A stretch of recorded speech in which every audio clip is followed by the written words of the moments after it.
एक घना जंगल था। उस जंगल में एक बूढ़ी माई और उसकी 5 साल की पोती रहती थी। गांव वालों ने किसी कारणवश उस बूढ़ी माई की पूरी फैमिली को गांव से बाहर कर दिया था। बूढ़ी माई के बेटे बहू की मौत हो चुकी थी। बूढ़ी माई जंगल से फूल और लकड़ियां बीनकर बाजार में बेचती थी। दोनों दादी पोती के ऊपर खर्च होने के बाद भी उनकी आमदनी से काफी कुछ बच जाया करता था।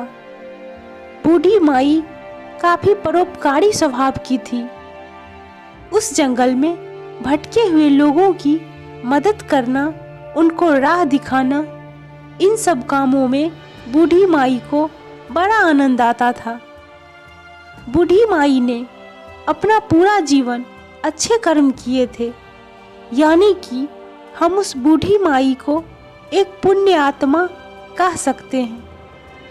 दुनिया का नियम है दोस्तों, जहाँ अच्छाई है वहाँ बुराई भी होती है। इसी जंगल में 4 लुटेरे लूटमार करने के लिए भी आते थे। इस जंगल से गुजरने वाले लोगों को मारना और उनके सारे पैसे व गहने लूट लेना, यही इनका काम था। यह लुटेरे इतने निर्दयी थे कि किसी को भी मारने से पहले एक बार भी नहीं सोचते थे। उन लोगों के खुद के घर परिवार नहीं थे। एक दिन वो लोग रोज की तरह लूटमार कर रहे थे। लूटमार करते करते शाम हो गई। बिजली की चमकार और बादलों की गड़गड़ाहट के साथ जोरों से बारिश होने लगी। वह चारों लुटेरे जंगल में सहारे के लिए इधर उधर भागने लगे। अचानक उनको बूढ़ी माई की कुटिया दिखी और वह उसकी कुटिया के पास पहुंच गए। चारों लुटेरों ने तय किया कि जब तक बारिश हो रही है तब तक इसी कुटिया में रहेंगे और बारिश बंद होते ही बूढ़ी माई को मारकर उनका सारा धन लूट लेंगे।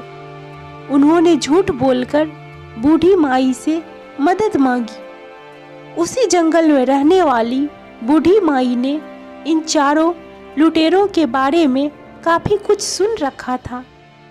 उन्हें एक नज़र में देखते ही बूढ़ी माई ने उनको पहचान लिया। वह 4 थे और ताकतवर भी। बूढ़ी माई कमजोर थी, इसीलिए बूढ़ी माई ने उन्हें ना पहचानने का नाटक किया।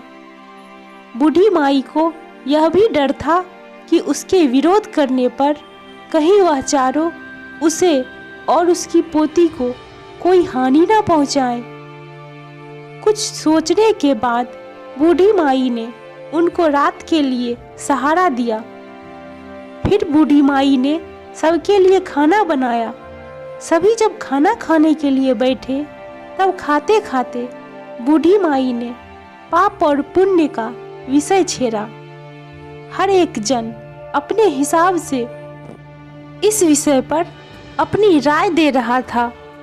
बूढ़ी माई का कहना था कि हमारे पुण्य हमें जीवन के आखिरी दम तक काम आते हैं और हमारा सुरक्षा कवच बनकर रहते हैं। बूढ़ी माई की ऐसी बातें सुनकर सभी चारों लुटेरे ठहाके लगाकर हंसने लगे। जाहिर सी बात है कि चारों ही लुटेरे पुण्य की ऐसी बातों में विश्वास नहीं रखते थे, इसीलिए बेधड़क अपने वाले काम किया करते थे।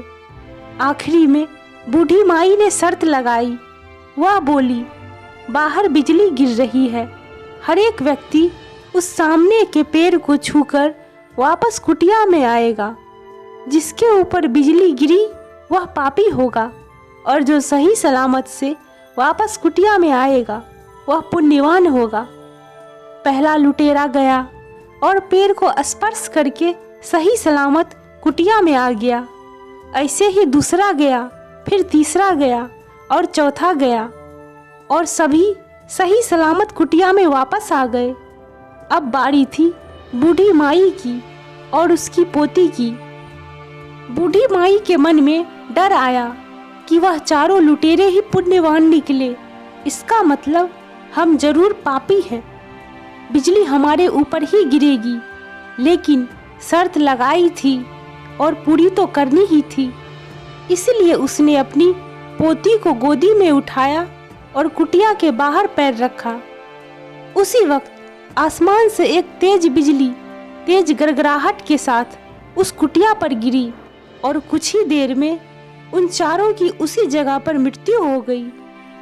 इस कहानी से हम ये समझ सकते हैं कि एक पुण्यवान व्यक्ति के सहारे से वो चारों पापी सलामत थे, पर जैसे ही वह उनसे दूर हुई तो उनका सुरक्षा कवच जैसे चला गया।